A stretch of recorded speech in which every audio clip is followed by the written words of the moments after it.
వెన్నెలకి స్పృహ లేకుండా చేసి వెన్నెలని మోసం చేసి పెళ్లి చేసుకోవాలనుకుంటారు. ఇంతలో అక్కడ వైష్ణవి అయితే ఇప్పుడు వరకు ఇక్కడే కదా ఉండేది, అమ్మాయి ఎక్కడికి వెళ్ళింది అని చెప్పి ఆ వైష్ణవి అయితే ఆ అమ్మాయిని వెతుకుతూ ఉంటుంది. ఇక వెన్నెల అక్కడ ముసుగులో ఉంటుంది. ఇక వైష్ణవి పరిగెత్తుకుంటూ గుడి లోపలికి వస్తుంది. ఇక వెన్నెలని మోసం చేసి వాళ్ళిద్దరూ అయితే అతనైతే ఆ వెన్నెల మెడలో తాళి కట్టబోతాడు. తాళి కట్టబోతూ ఉంటే ఇక అక్కడ ఉన్న వైష్ణవి అది చూసి ఒక్కసారిగా షాక్ అయిపోతుంది. ఇక వెన్నెల అక్కడ అలా స్పృహ కోల్పోయి ఉంటుంది.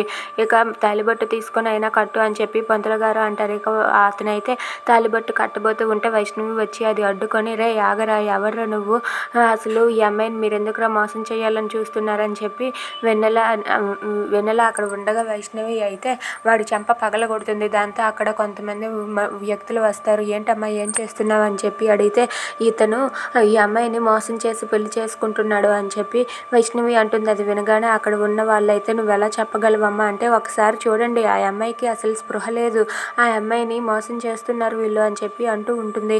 ఇక వెన్నెలనైతే ఇలా కొంగు ఎత్తి ఒక ఆమె అయితే చూసి ఈ అమ్మాయికి స్పృహ లేదు బాబాయ్ అని చెప్పి అంటుంది. అది వినగానే అక్కడ ఉన్న వాళ్ళు ఒక్కసారిగా షాక్ అయిపోతారు. ఇక వెన్నెల అయితే ఆ పెళ్లి జరగకుండా వైష్ణవి అయితే ఆపుతుంది. ఇక ఆ అమ్మాయి ఎవరా అని చెప్పి వైష్ణవి అయితే వెన్నెల దగ్గరకు వెళ్ళి ఆ ముసుగుని ఇలా తీయబోతూ ఉంటుంది.